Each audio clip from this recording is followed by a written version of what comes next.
Muy buenos días. Hoy en el Evangelio, Jesús nos presenta un tema que es muy importante y quizás muy recurrente en nuestra vida. En el Evangelio se nos narra pocas veces que los fariseos le piden un signo. ¿No será que el día de hoy nosotros le pedimos a Jesús muchos signos? Vamos a leer el Evangelio y a ver qué es exactamente, cuál era el problema de los fariseos al hacer esa petición a Jesús, cuando en otro momento vemos que incluso Jesús da y concede muchos signos para que la gente pudiera creer en él. Escuchemos lo que dice el Evangelio.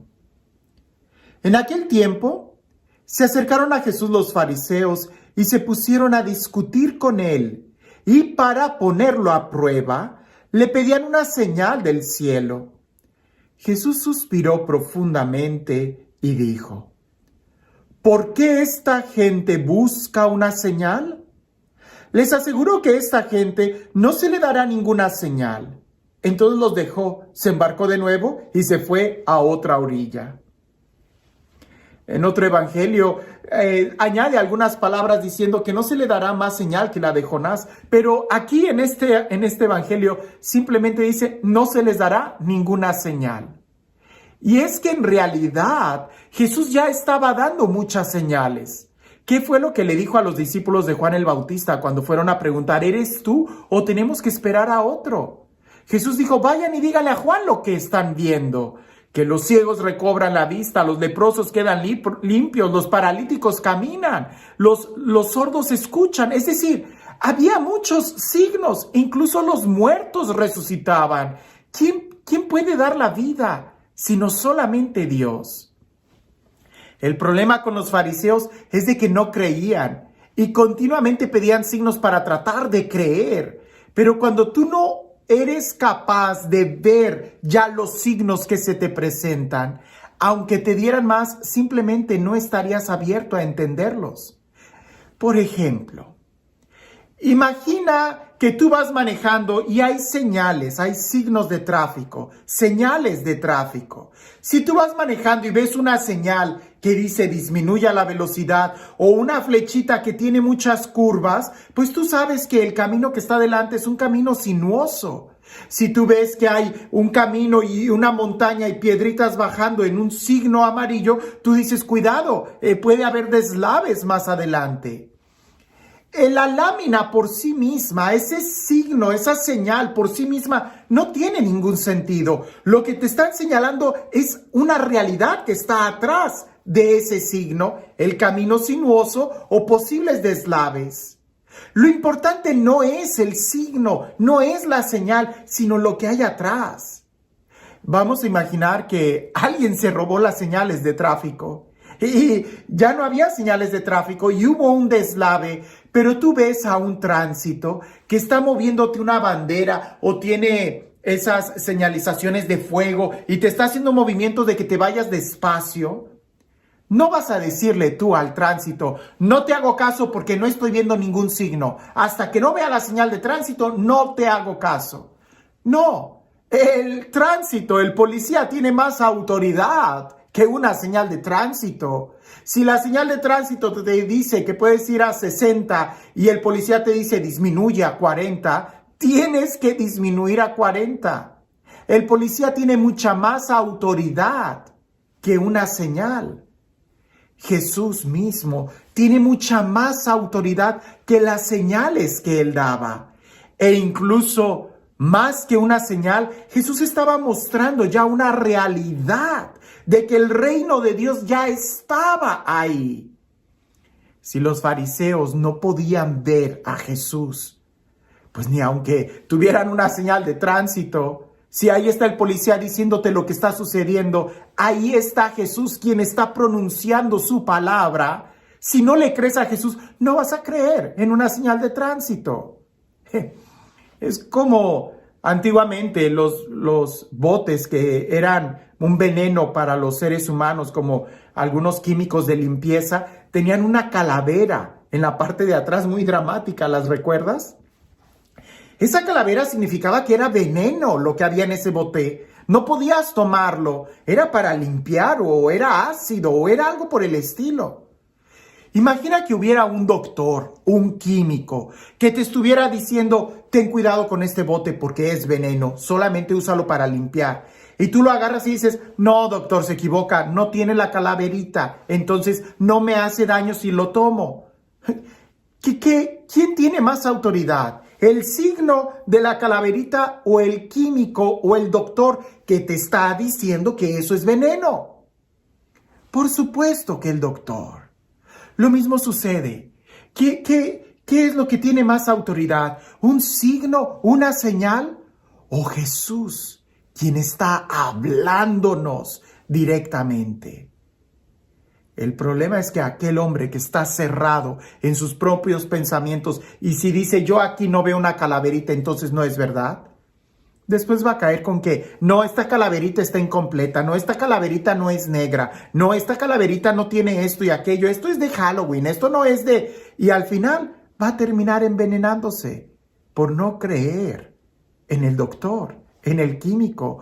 Va a terminar estrellándose en el accidente por no escuchar al policía que le decía de despacio.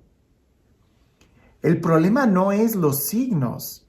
El problema es la cerrazón de nuestro corazón. Porque Jesús, Dios mismo, nos da tantos signos cada día que nos muestran su amor y la misericordia que tiene para nosotros.